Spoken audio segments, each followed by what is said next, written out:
Today, we're talking about something you don't often see on a resume: the invisible weight carried by leaders in some of the world's most dangerous places. Think humanitarian missions, conflict zones. We're talking about an ethical load, a burden that shapes every single decision they have to make. So let's just start with the central question here. What is the hidden cost of command?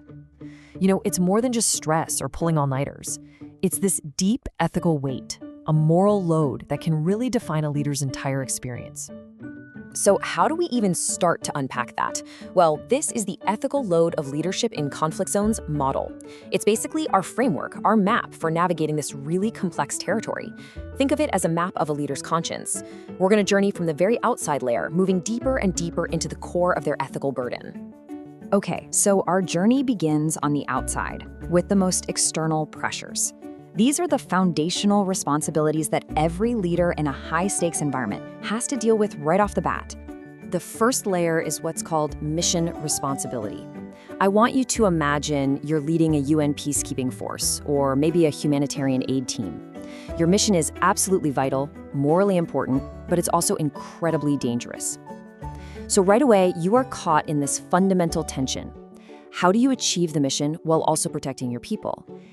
And that leads to the first critical question a leader has to ask themselves probably every single day. Is the mission worth the risk? And this isn't some abstract thought exercise, right? It's a constant personal calculation of a mission's value against a potential human cost. Next up is delegation risk. And this completely reframes a basic management task. In a safe office, delegating is just about efficiency. But in a place like Erbil, Iraq, assigning a task means you're knowingly placing someone in harm's way. Suddenly, it's not a management tool. It's a deeply moral act. So the question in your head becomes, am I right to send them? It's a moment of really profound hesitation.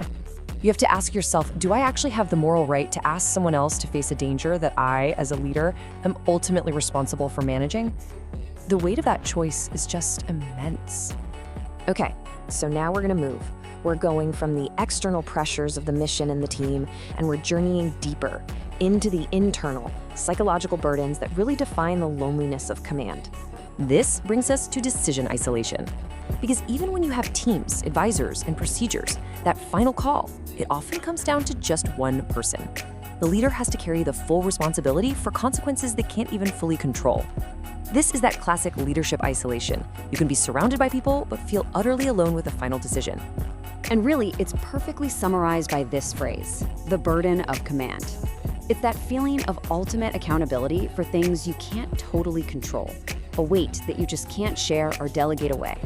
And now we get to what might be the heaviest layer of them all: anticipatory moral weight.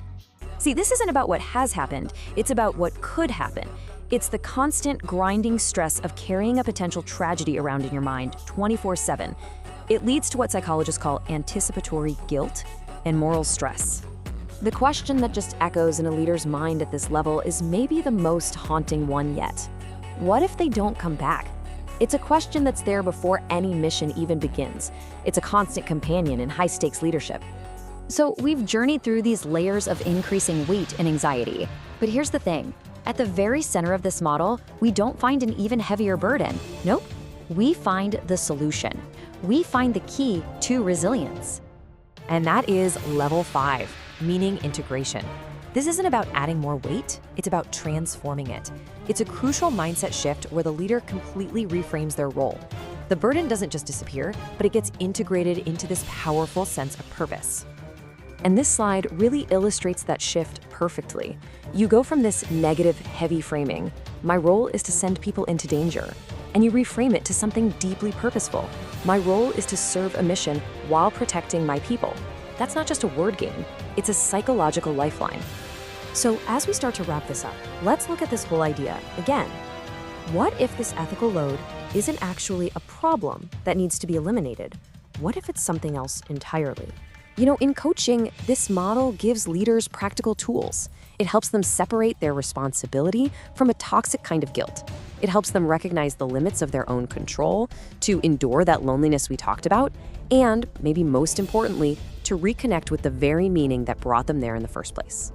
So here's the crucial point, the big takeaway.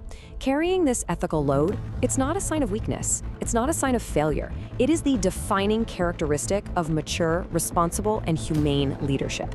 It means you actually get the gravity of your role. And that brings us to a final, really powerful insight from this whole model. The most dangerous leaders, they aren't the ones who are stressed or worried. No, they're the ones who feel nothing. The ones who can make these life or death decisions without feeling any of that ethical weight. So we'll leave you with this thought. The real question here isn't about how to get rid of this weight. The real question is, for any leader in a position of power, what does it truly mean if they don't feel it at all?